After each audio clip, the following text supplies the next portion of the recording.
Hi, everyone. It's Amanda Rieger Green. Welcome to Soul Sessions. Thank you for joining me today. We are going to get into the astrology of September.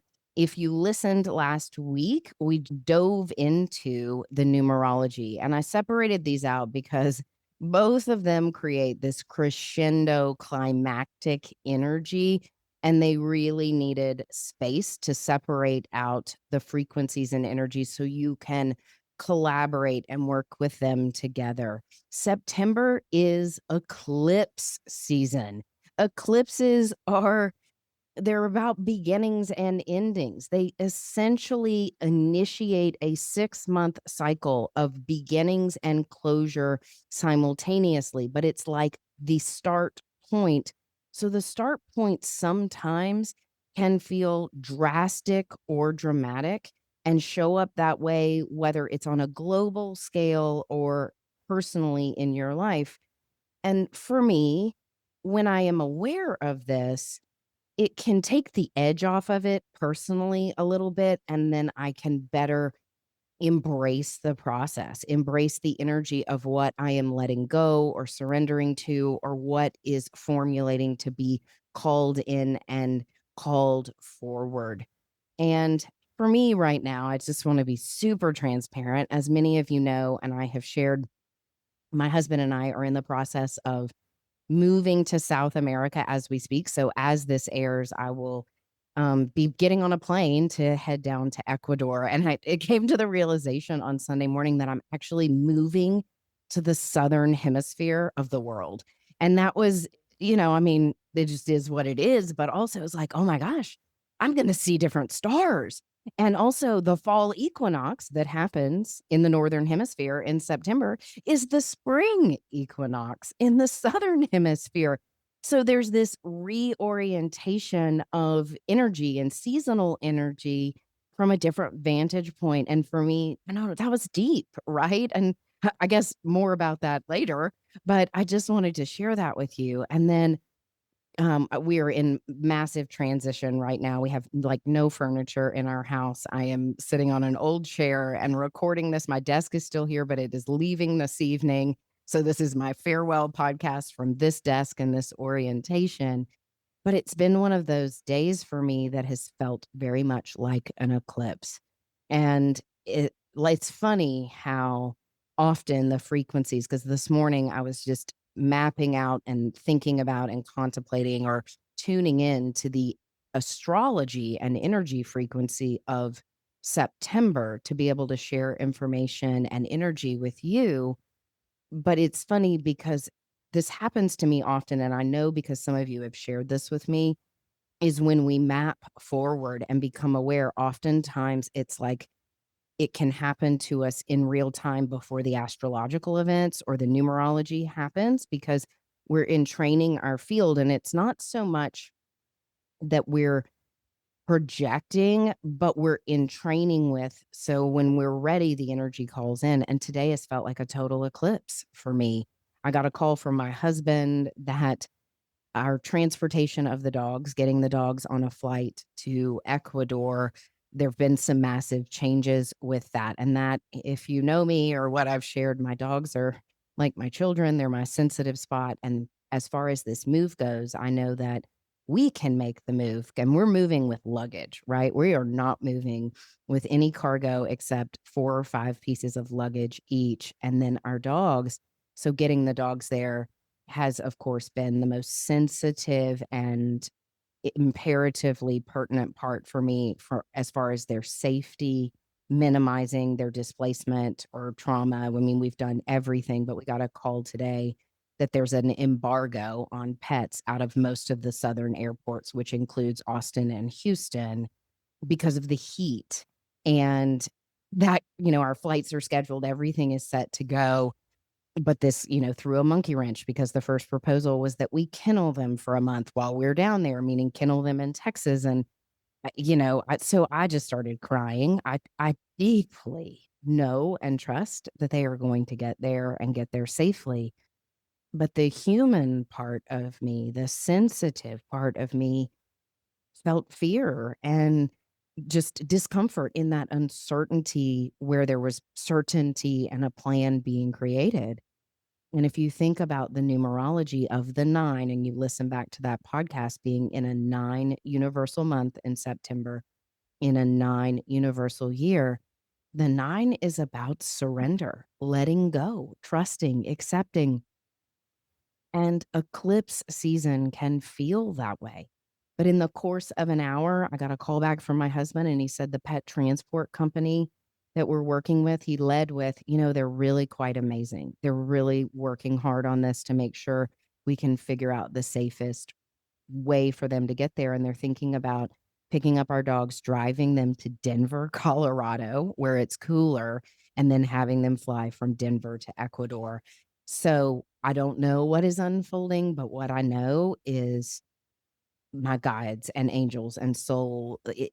I am imprinting that they're going to get there safely with the least amount of displacement trauma, and it is going to be easy and divine. And so I was driving while all of these conversations were going on, and teary and all the things. And then I looked in my rearview mirror, and there was a white Volvo behind me. And my mom had a white Volvo. So when I see white Volvos, I think of my mom. And then oddly enough, I looked up, and there was this bumper sticker on the car ahead of me that was like a black Labrador. And in the center of the black Labrador was a red cardinal.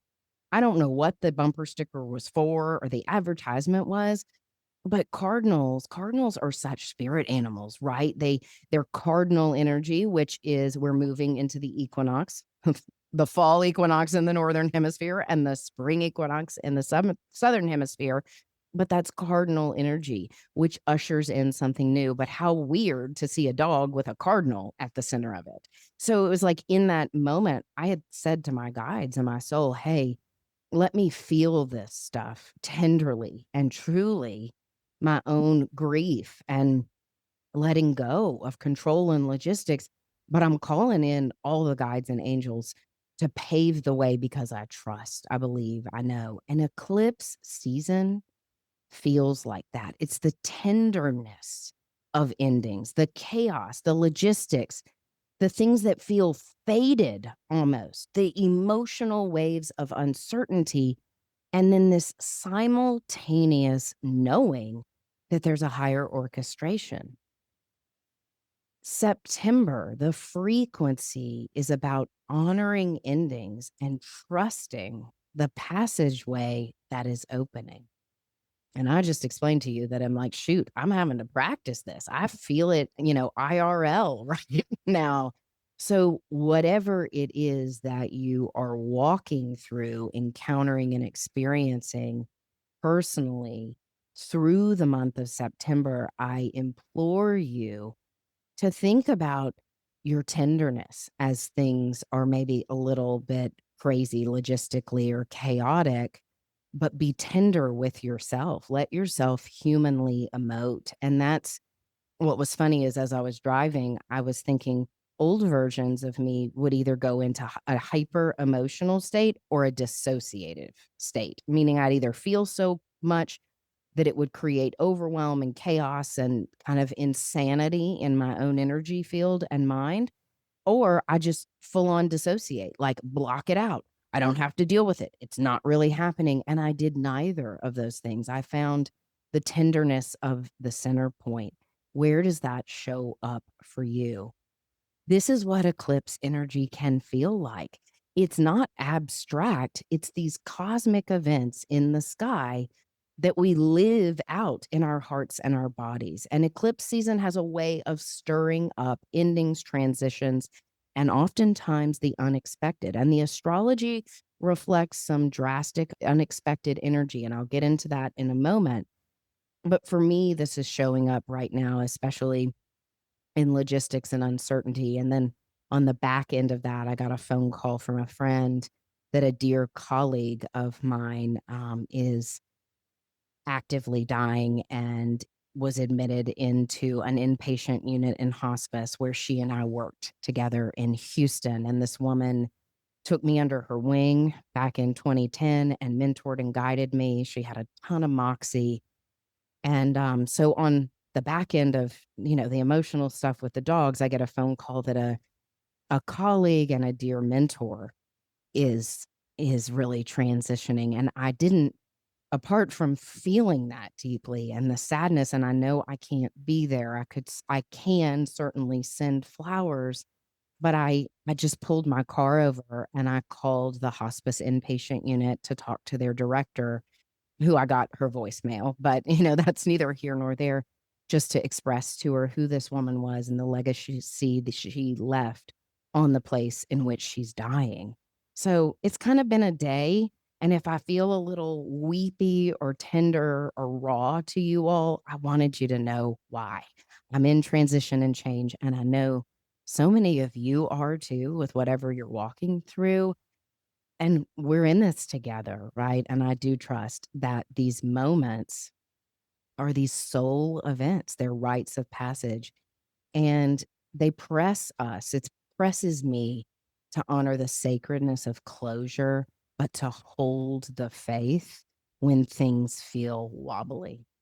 And also to remember that grief and grace also arrive hand in hand. And that's what today has felt like. Before I jump into the numerology, let me just say I want to echo the energy of the nine and the numerology that this month offers us an invitation to bow into what is closing, whatever chapter is changing for you, be it a role or a relationship or how you carry yourself, your identity, your value system, your beliefs, whatever is changing.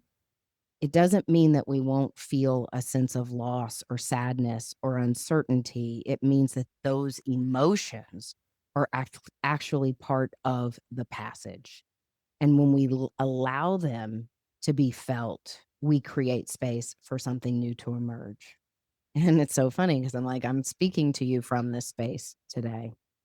So, a simple practice right now, and you might want to pause this afterwards and do this, and I invite you to do it, is to just pause and name what is closing for you. Speak it aloud, write it down, and really sit with it for a moment. Maybe you place one hand on your heart, and I would say another hand on your belly, like solar plexus and heart energy. And you can say something along the lines of, I trust this ending is part of my greater unfolding.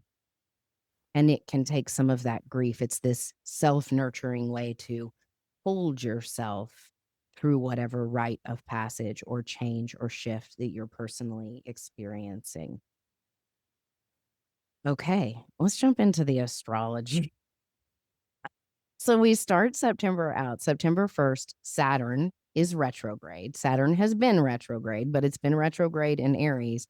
But Saturn on September 1st retrogrades back into Pisces. So it's at the 29th degree of Pisces, the anaretic degree, which is sometimes like a critical point. It creates a tremendous amount of urgency in whatever sign it's in. So this is in Pisces, which is the end of the zodiac. It's connected to water and our emotions, our collective consciousness, mysticism, spirituality, but also insanity, craziness, and delusion.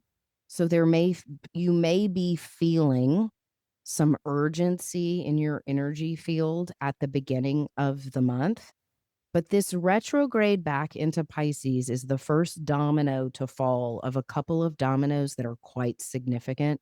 Neptune will also retrograde back into Pisces, and I think it's next month in October. But when both of these planets that are very close together right now in the sky, nearly conjunct, are moving backwards and having us revisit the last couple of years, essentially, because Saturn was in Pisces for the last 2.5 years-ish, arbitrarily. It's having us revisit in order to finalize, to close out, to recognize more clearly. And this is going to be happening for a few months. So it's going to feel like a replay. And when you feel some old sentiments, feelings, emotions, experiences re-emerge that you weren't maybe thinking of. And yes, we're in eclipse season, so that's kind of primed the pump for it, right? And in a 9-month of closure. We don't get a 9 universal month in numerology in a 9-year, but every 9 years. So there's a lot of kind of closure element coming, but anything that feels like you're having to revisit or review something, a lesson that you feel like you've learned or an experience that you thought was over and done with, that's Saturn saying, are you really done? Did you really forgive? Did you really let that go? Did you really have faith? I feel like Saturn sometimes is, do you really have what it takes? Meaning, do you really put your money where your mouth is? And I don't mean that from a heavy masculine perspective. Saturn matures us, it grows us, it evolves us. And Piscean energy dissolves us. That's what Neptunian energy does. So this is a phase over the next few months because Saturn will be retrograding in Pisces for a few months before it stations direct and then moves forward and goes back into Aries. It's going to be watery. It's more sensitive. It's a little bit less tangible. Even though Saturn is about tangibility, Pisces certainly is not. It's dreamy, it's ideal, it's creative, it's subconscious, it's unconscious. So it's going to ask us to restructure long-term commitments with what truly aligns with our frequency forward, our frequency as we shift into the spring of 2026. And in the spring of 2026, mostly February, late February, both Saturn and Neptune will conjunct, and they will conjunct at a little bit more than 0 degrees of Aries, the world axis, the 0 point of the zodiac. So this is big stuff, right? And I just want you all to recognize that and be aware. But it is about the dissolving of structures that are not supporting you as you move forward, old beliefs, behaviors. And a great place to contemplate this is really asking yourself what patterns or connections no longer support your essence, your resonance, your true note. Maybe think about that. And one last thing I want to say about especially the 29th degree of Pisces. Piscean energy or 12th house energy in astrology, the shadow side of it is definitely addiction, insanity, toxicity. It's got a heavy, almost dangerous shadow, dangerous in the way that it's a fine line between genius and madness, right? And that is the line that sometimes Pisceans walk, is they can feel that depth of madness, but can they alchemize it into genius or clarity or pure heart-centered love? So you may be feeling at times really untethered or off kilter. And I would suggest that you work with some crystals that are grounding. So things like red jasper, pyrite, black tourmaline, tiger's eye comes to mind, that anchor you into the present moment so you don't get caught in the delusions of your mind. And I'm saying this as much to you as I'm saying it to myself, because I know what that feels like, where I can run away with my own thoughts with my magic magnifying mind and not truly be present to what is happening in the moment. So toxic relationships, toxins in the body, addictions, um, emotional highs and lows. I mean, Pisces can also be a depressive energy, right? So if you are prone to bouts of depression, you may experience a little bit of that in the months ahead. And rather than feeling that you're falling prey to it, or,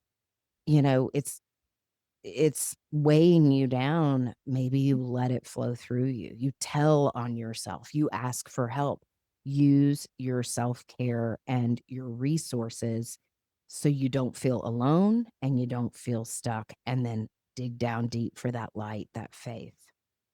On September 2nd, Mercury will enter Virgo. Mercury loves to be in Virgo. It rules Virgo. So I love Mercury and Virgo energy. Of course, the sun is currently in Virgo, and Virgo it's practical, it's quality oriented, it's about being useful and also being of service. But when Mercury enters Virgo, our communication comes more detail oriented and precise, very clear, and can become very aligned with our intention.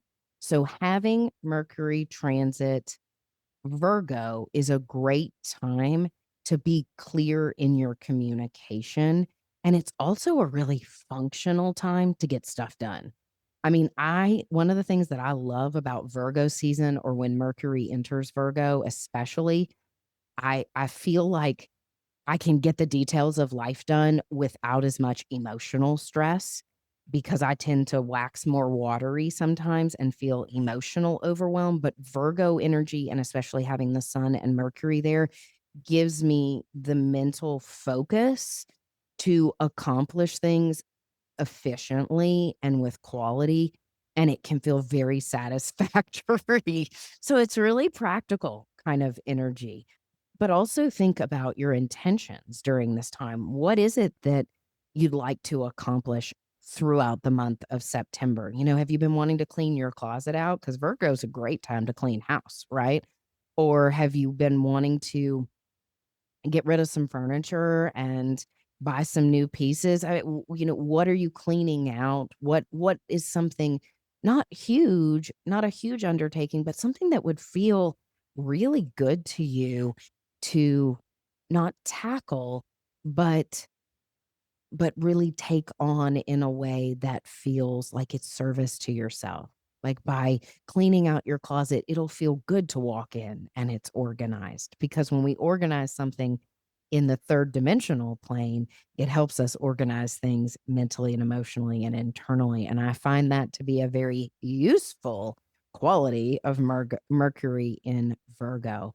So clear a small space, and also know that there's a heightened sense of day-to-day life and routines and your wellness that's amplified with both Mercury and the sun in Virgo. And it's a really good time to focus on your wellness, meaning, do my daily routines add wellness into my life and being, or are they subtracting from? So just a couple of tweaks in your day-to-day routine and make a big impact in the months ahead. And maybe it's that, this is one of my go-to suggestions, is getting up 30 minutes earlier to have a little bit of quiet time before the kids get up, or before you're rushing out the door or maybe it's your sleep routines, your evening routines. What is one thing in the midst of your day you could tweak or change or incorporate to add value, to add wellness and wholeness? Now, this is important. Between, I would say, the first of the month and the 9th or 10th, arbitrarily, Uranus is stationing retrograde. It stations retrograde in Gemini on September the 6th. When any planet stations retrograde, it's punctuated in the sky. We feel the energy more poignantly, it's stronger, it's amplified. And there's also an astrological aspect that occurs on the 3rd, where Mercury will square Uranus.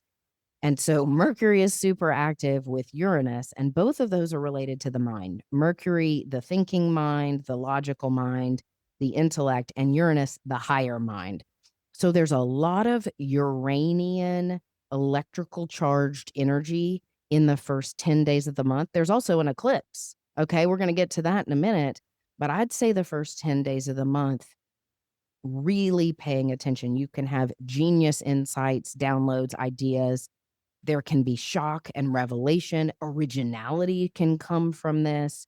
It's expect the unexpected energy, but to be aware of it and to make it useful in some way, shape, or form.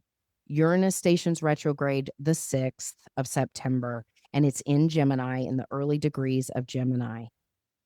A lot of times, insights and subconscious awakenings arise here, or downloads from the cosmos. So pay attention to your intuitive hunches or nudges and any subtle downloads. But Uranus is always guiding us towards freedom, towards liberation. So you might get something that comes through that's a little shock and awe, and it might seem like it's breaking you down, or putting a hitch in your giddy up. I think that's probably the wrong way I said it, but whatever, a kink in your hose. Say it's like putting a kink in your hose when actually maybe the hose needed to be kinked so it could flow better once you straightened it out. So any hitches or glitches that arise in your field or your experience, maybe they're reorienting you. Think of it that way. And it's a great time to keep a journal around dreams or sudden insights and symbols or messages that come through your dreams. What are the symbols that are in symbology you're seeing in your dreams? But the energy is amplified, and it really does not only amplify the higher mind, it can amplify galactic connections, intergalactic connections, and it can feel sometimes eruptive, shock, revelations. Uranus also impacts geomagnetics. And as you know, there are lots of things happening geomagnetically with Earth and the sun because of all of the solar cycle activity happening with solar flares and the sun's energy. And what they found uh, geologically with what's going on is when the sun is having these massive eruptions and coronal flares, the sun will have its spews and its spurts and its highs. And then days later, the earth will respond, meaning there will be earthquakes, wildfires. I know that right now, personally, and this is just a nod to and a lot of love I'm sending out, but I know that in the Northwest, in the Oregon area, there have been massive wildfires. And I have a dear friend and client who lives near Bend, Oregon, and they had to evacuate their home because that area was burning. And I believe that their house is still standing today, but it may not be tomorrow. And I know that that's going on and that's displacing people, but just like the floods we've had. So there's this Uranus energy, and it's slowing down can also cause bigger things that may be happening on the Earth's surface as far as the earthquakes and eruptions and fires and water. So just know that these things astrologically have a resonance, have a relationship, and it's curious and interesting. But I am sending a lot of love and safety and compassion to the people in Oregon that have been experiencing these wildfires. On a similar note, and something kind of cool astrologically that's going on, there is an interstellar comet called 3I Atlas. And this comet is coming into our solar system from another galaxy. Like this is happening as we speak. And basically, where it's coming in, it aligns with our ecliptic plane, and it's like about 5 degrees from the ecliptical plane. And you don't have to know what that means, but it's weird because it lines up with the eclipses a little bit, but it comes in at that closest point. A comet, okay? Like a comet is coming in. It's called 3I Atlas. You can look it up and Google it if you're curious about these things. But this other body is coming in to our solar system, and it comes in as close as it will in late October, early November. But think of this as like a new cosmic messenger. I think it's quite auspicious. Deep down, what I feel is that it's bringing in new intelligence, new energy into our solar system and energy field. But I just wanted to throw this in there into the mix because it's energy coming in parallel to the ecliptic plane that will electromagnetically influence us on Earth and in our solar system. So just be aware of that and think about comets. Comets are usually messengers, they signify something. So we've got some unprecedented kind of interstellar, wild galactic activity that is impacting planet Earth and impacting us energetically. And then we have eclipse season. Just kidding. I'm not just kidding, but my little wicked laugh was kidding. So September 7th, there is a full moon total lunar eclipse in Pisces. And I don't have it in front of me, but I believe it's at 15 degrees. And this total lunar eclipses, remember, trigger 6-month cycles. It is a full moon lunar eclipse, which means it triggers a 6-month cycle of closure. And it is in Pisces, which means the sun is in Virgo, the moon is opposite Virgo in Pisces. Find out where 15 degrees of Pisces hits your chart and where 15 degrees of Virgo hits your chart. So you'll know what axis in your natal chart, what houses it's activating, and what axis apart from the Virgo Pisces axis in your house system, so you can drill down a little bit for clarity. But eclipses are about full moon lunar eclipses. Of course, they are psychic, they're emotional, they're very relational. Lunar eclipses are relational, meaning we're usually feeling things, sensing things in our energy field with ourselves and others. And usually there are emotional tides that accompany this. And for goodness sakes, it's in Pisces. And I'm petting my dog as we speak because he's standing here. He's so confused about us not having furniture in the house. So I keep reaching back and petting him if you can hear him not coming in. But anyway, eclipses are emotional. So recognize that there is a 6-month window of closure in Pisces, which is spiritual, it's emotional, it is about dissolving, releasing anything that no longer serves you in order for your evolution forward. And this eclipse, I would definitely, around this eclipse, on this eclipse, do some journaling, work with your dreams, ask your soul, you know, whether you know what you are letting go of, shedding, and releasing in this space, or you don't know, ask your soul to clarify it for you and to organically guide you through it, naturally guide you through it versus it feeling emotionally erratic. I would also light a candle for this eclipse. Like, this is candle lighting eclipse energy, meaning something that is sacred, something that is reverent, or you could make a crystal grid out under the moonlight.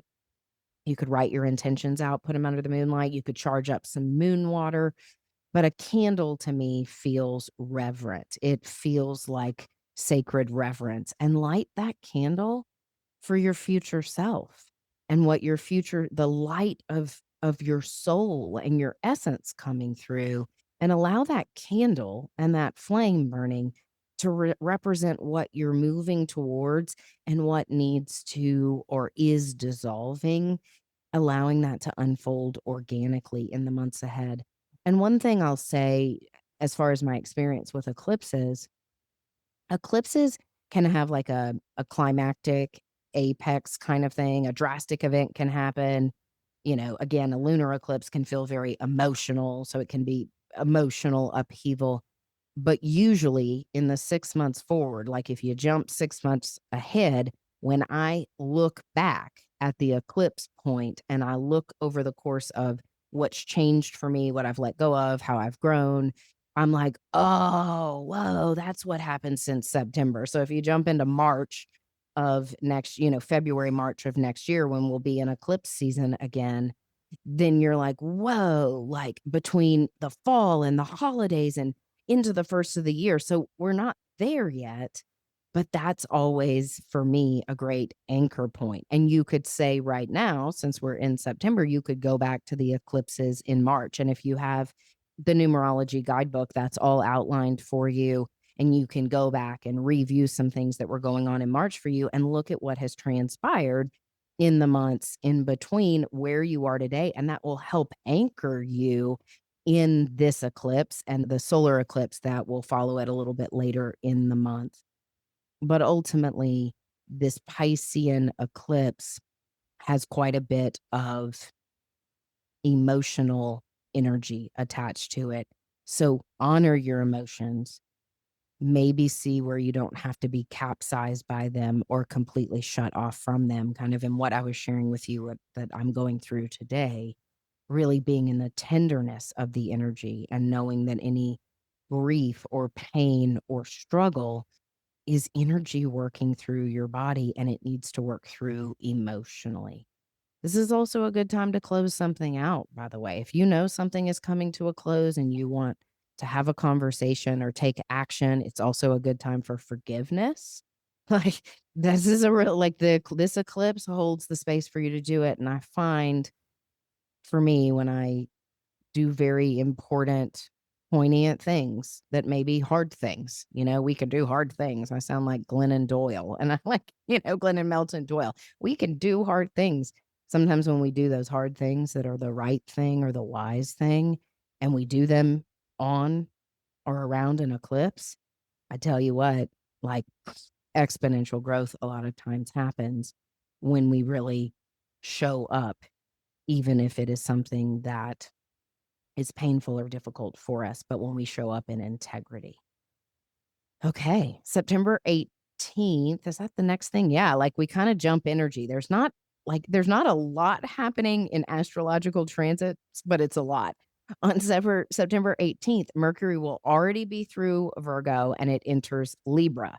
Totally different vibe when Mercury is in Libra versus Virgo. So early in the month through the 18th, no, that's when you got your focus and your mojo and your practical energy going. Because when Mercury enters Libra, it's more poetic and romantic and harmonious and a little bit of quiescing energy, like, "Oh, I can do it," or, "I don't care what we have for dinner." So it can be indecisive. Whereas with Virgo, it's like, just do it, get it done. What needs to be done next? With Libra, it's like, I don't know. What do you want to do? And this is coming from a Libra because most of you all know I am a Libra sun and moon, but my natal Mercury is in Scorpio. So I don't think like a Libra. I am a Libra, but I don't think like a Libra. I think more like a penetrating Scorpio. But I know my Mercury's in Libra and they're easygoing oftentimes. They go with the flow, but then on the shadow side of that, they sometimes disregard their own truth, their own voice in order to keep the peace. So be mindful of keeping the peace or avoiding conflict because it's just easier than having the difficult conversation. And words become an art form in relationships with Mercury in Libra because Libra is an air sign. Mercury rules air signs and some of the earth signs. But that being said, Libra is about artistry. So our words can become artistic and poetic and more creative. It's also a great time that ushers in collaboration. And of course, the sun will enter Libra in a few days after this, but it's kind of ushering that in. And it's also a great time, I would say, with Mercury in Libra to write a love letter or a letter of gratitude to someone or make a phone call or send a text to let somebody know how much you love and appreciate them and remembering that your words matter, your words in relationships, and not only the words you speak to other people, the voice inside your head. Does my inside voice match my outside voice and finding balance? Because ultimately Libra is about balance and harmony. And in a higher octave, it's about resonance and synergy, cohesion. On September 19th, Venus will enter Virgo. And I have a little smile on my face. My natal Venus is in Virgo. And it's like the most unsexy thing in the world because I mean, Venus is sexy, right? And Virgo is practical. And I just basically told you the gist of Venus in Virgo. It's like practicality first, passion second. And I'll tell you who else's Venus is in Virgo is Kim Kardashian. And she's actually like I'm giving a cheeky example, but she's a great example of it because she's super aesthetic and very like control freak, meticulously organized in her aesthetic. And that brings a sense of love and beauty, Venus, and practicality, Virgo. That is probably the clearest, easiest expression where I see Venus and Virgo in its element would be Kim Kardashian, like her styling, her closet. I mean, you all know, like her selfies. Like I know that that's funny example, but it's so penetrating, and I know that for myself. I'm not to that degree of all of those things, but I know for me, usually practicality comes before passion, and that's a weird thing to know about yourself, right? But also I have learned to create passion before practicality and to let go of some of the perfectionistic Virgo tendencies. So with Venus in Virgo, it can also feel like refinement. It's a very refining energy, especially around the things that Venus governs: love, relationships, beauty. finances. I mean, like Venus touches a lot of human stuff. So becoming aware also of subtle acts of service. I will say this, that Venus in Virgo, usually the love language is acts of service. And that's my love language is acts of service. Well, right up top with gifts. And it usually gifts to me. And I think I've shared this with you all before. My husband can remember to get something for me at the grocery store that I like and didn't ask for. And to me, that is not only a gift, it's an act of service. That's my love language. Venus in Virgo's love language is acts of service. So, can you do generous acts of service? Maybe this time of year you pay it forward a little bit, or maybe somebody pays something forward to you and you're blown away and you feel loved. But it's really a time of refinement in the way that you show up in your day-to-day life and in creating some harmony in the sense of your service and your relationships. But it also is probably a pretty good time to like focus on your finances. Meaning because Virgo has that sense of quality and practicality, it might be a great time to balance your checkbook or get rid of a couple of subscriptions that you're not using. It's not a time of excess. Venus in Virgo doesn't love excess necessarily. It loves quality. So it is about precision, refinement, quality. Think of it that way. On September 21st, we have the new moon partial solar eclipse in Virgo. It is at 29 degrees of Virgo. Why is this important? It's important for two reasons. Well, multiple reasons, but the two that I'm going to highlight are here we have that anaretic degree again, but it's the anaretic degree of Virgo, the opposite of Pisces, where Saturn stepped back into 29 degrees of Pisces. This eclipse is at 29 degrees of Virgo. It's a new moon eclipse. The sun and the moon are joined there. Additionally, if you remember back, we had a new moon in August on August 23rd at 0 degrees of Virgo. So it is the second of two new moons in Virgo. One was at the 0 point, and this one, the second one, is it the anaretic degree, the last degree, that degree that creates urgency and clarity, and in Virgo, precision, refinement, some of the things that I just discussed. But it is also an eclipse, a solar eclipse, where it's a seed point, a karmic threshold, a moment of presence and awakening. This is a an ideal time to plant seeds, and Virgo is about practical action. So if you're writing down your intentions and wherever this falls in your chart at 29 degrees of Virgo, seeing what house it's in, so it gives you a little bit more flavor or drilling down to the energies. But it's a great new moon, not only to write down your intentions, but to take some action around those intentions. And it doesn't have to be big, bold action. It's more about something that is quality oriented, picking up the phone, reaching out, drafting an email, starting to clean out your closet. I don't, whatever it is, it doesn't have to be huge stuff. It's just demonstrate to the universe what you're calling in energetically. And this is also a great eclipse. And remember that eclipses fall along the lines of the north and south nodes of the moon. Right now, the south node is in Virgo, the north node is in Pisces. I have discussed that on this podcast. A really great place to revisit that is my conversation earlier in the year with Hannah's Elsewhere, where we talked about the astrology of 2025. A big thing we talked about was the north node of the moon in Pisces, the south node in Virgo. The north node denotes the collective trajectory, and the south node is what we are moving away from. And essentially, this energy says we are moving towards less perfection and schedules and tangible guidelines and results, and moving more into creative energy that comes through that can also be seen as divinely or perfectly beautiful. So this eclipse is really activating both eclipses are activating the north and the south node. But what I find that I've already seen after the north and south nodes shifted months ago into this axis is I'm becoming easier on myself. Many of us are perfectionists, right? And it's just either hardwired in us or part of a coping mechanism. We're our own worst critics. We put higher expectations on ourselves. And then as a result, we project that onto other people, however that dance works for you.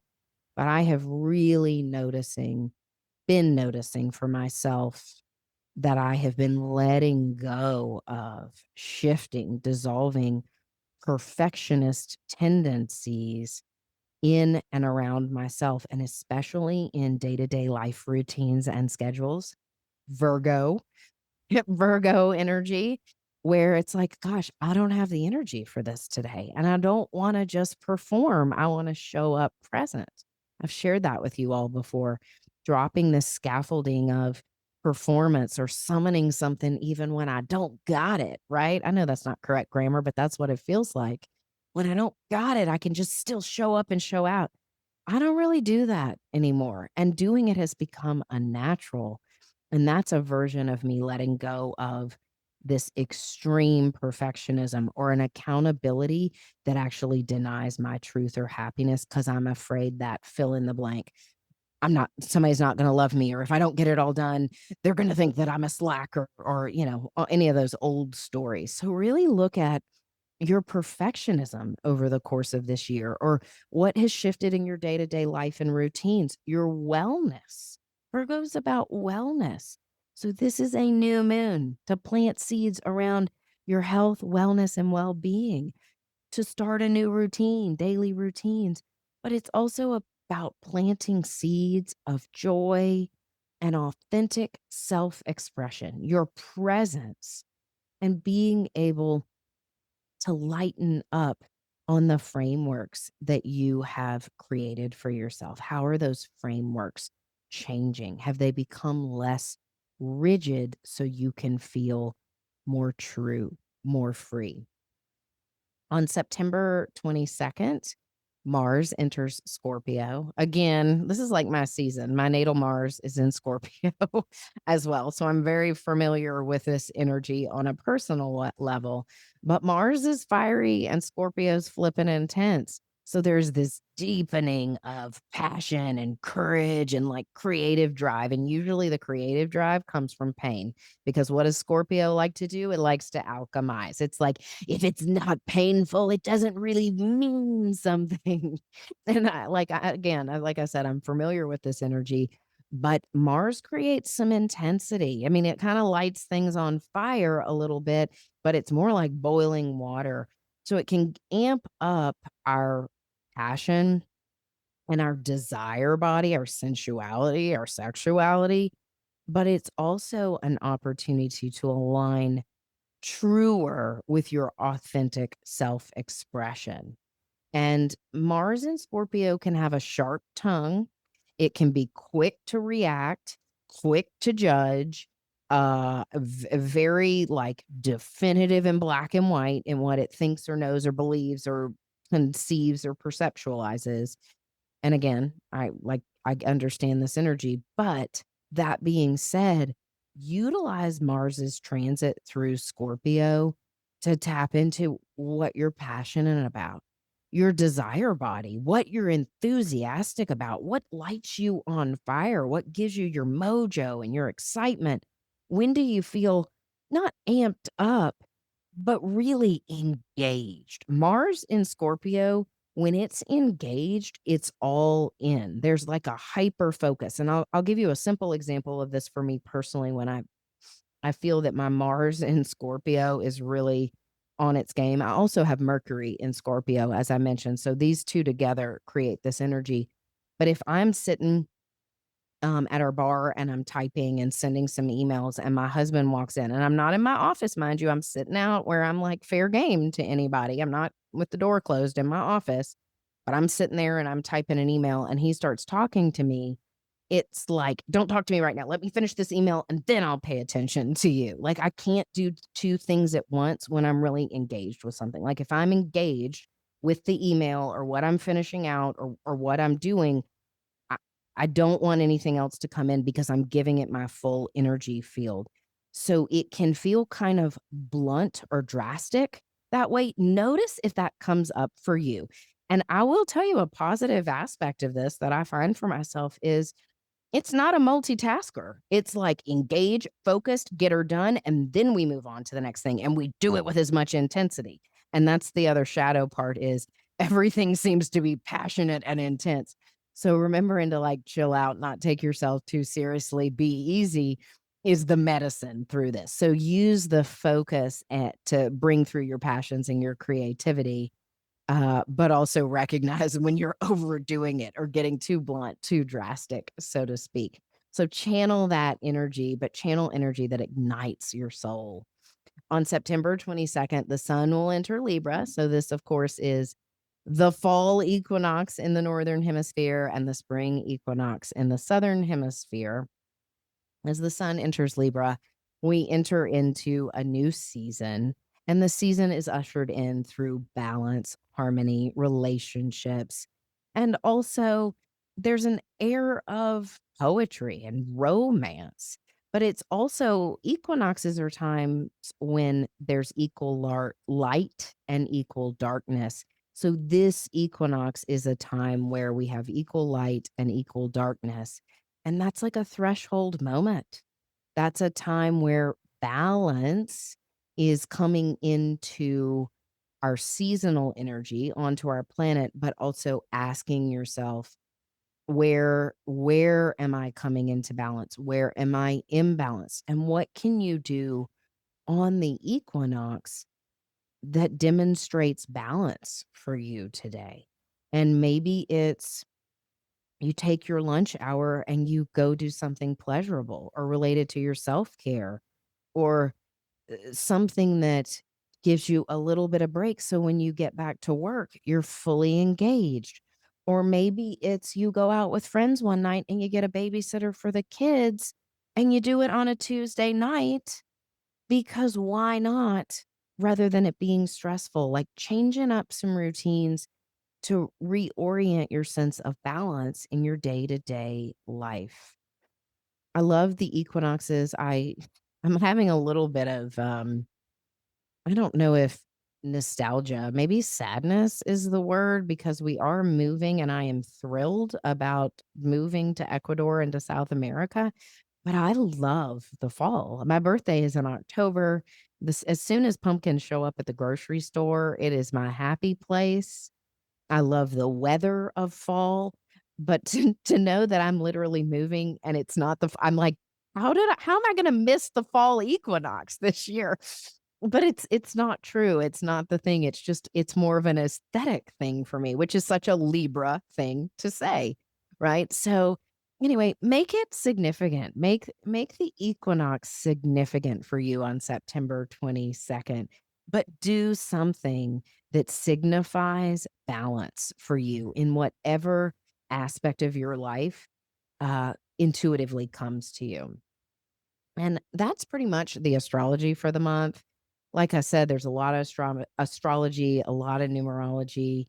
And one thing that I do want to mention in closing is I mentioned the frequency field, and the frequency field is a community that is coming into play that I've been working on behind the scenes to create. But it's essentially a living, energetic space to hold and move through these shifts together. It's not about theory, instruction, and teaching.